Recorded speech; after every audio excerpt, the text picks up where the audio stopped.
নমস্কাৰ যেটো আলোচনা কৰিবলৈ লৈছো এটো লিগ্যাল প্ৰসেছৰ জৰিয়তে মই আপোনালোকৰ মাজত আনিম ভিডিওটো হেটো হৈছে আপোনাৰ পোলিং সেন্টাৰত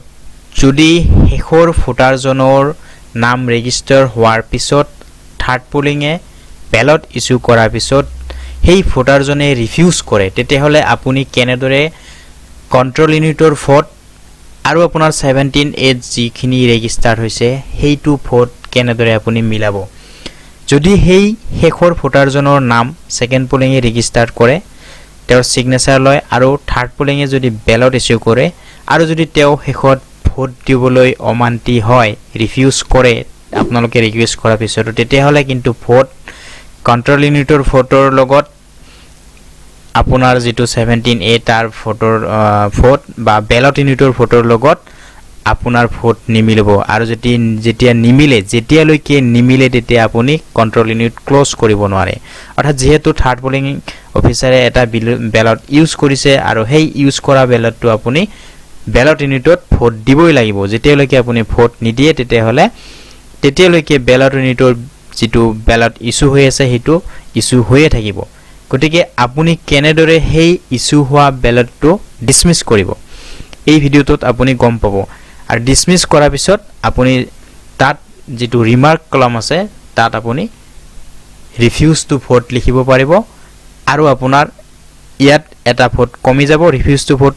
কৰাৰ লগে লগে আৰু আপোনাৰ ব্যালট ইউনিটটো ভোটটো পৰিব নহয় গতিকে দুটা সমান সমান মিলি থাকিব যদি আপুনি ডিসমিস নকৰে তেতিয়াহলে আপুনি ক্লোজ কৰিলেও আপোনাৰ নহব আপুনি কন্ট্ৰোল ইউনিট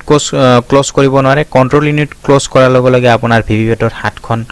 স্লিপ ওলাই যাব গতিকে কন্ট্ৰোল ইউনিটটো আপুনি বন্ধ নকৰাকৈ কামখিনি কৰিব লাগিব গতিকে কেনেদৰে আপুনি ইস্যু হোৱা ব্যালটটো ডিসমিস কৰিব এই ভিডিওটোত আপুনি জানিব পাৰিব সো বলক মই সিউ লৈ আপোনালোকক লৈ গৈছো গতিকে এইটো হৈছে সিউ থাৰ্ড পোলিংয়ে ব্যালট ইয়াত ইস্যু কৰিছে কিন্তু ভোট এতিয়ালৈকে কিন্তু ব্যালট ইউনিটত পৰা নাই গতিকে এই ক্ষেত্ৰত আপুনি কন্ট্ৰোল ইউনিটটো বন্ধ নকৰাকৈ কন্ট্ৰোল ইউনিট আপুনি বন্ধ কৰিব নোৱাৰিব মন কৰিব কন্ট্ৰোল ইউনিট আপুনি বন্ধ কৰিব নোৱাৰে যেহেতু ভোট নিদিয়ে ব্যালট ইউনিটত ভোট পৰা নাই এতিয়ালৈকে আপুনি কন্ট্ৰোল ইউনিটটো আপোনাৰ যেটো ইস্যু হৈছে সেই ইস্যু হোৱা ব্যালটটো আপুনি ডিসমিস কৰিব লাগিব এতিয়া আপুনি কন্ট্ৰোল ইউনিটটো বন্ধ কৰিব নোৱাৰে মন কৰিব কিন্তু কন্ট্ৰোল ইউনিটৰ জিডাল ইয়াত কানেক্টৰ আছে ভিভিপেটৰ লগত হেইডাল আপুনি ক্লোজ নকৰাকৈ কন্ট্ৰোল ইউনিটটো আপুনি হেইডাল উলিয়াই দিব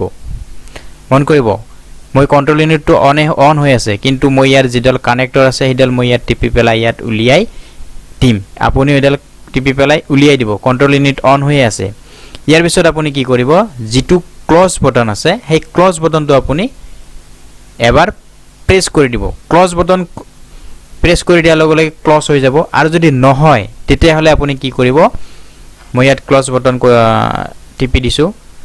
কিন্তু আপোনাৰ যি দেখুৱাই আছে এনেকুৱা আপোনাক দেখুৱাব নহয় আপোনাৰ বেলেগ দেখুৱাব ক্লোজ বটন টিপি দিব যদি ক্লোজ বটনত এৰৰ দেখায় বা ইনভ্যালিড দেখায় তেতিয়াহলে আপুনি এটা ব্যালট ইস্যু কৰি দিব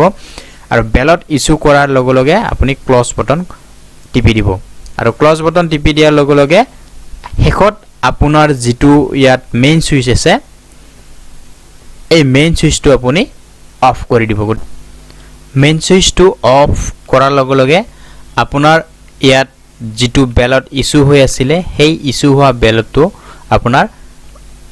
আনকাষ্ট হৈ যাব আৰু যেটো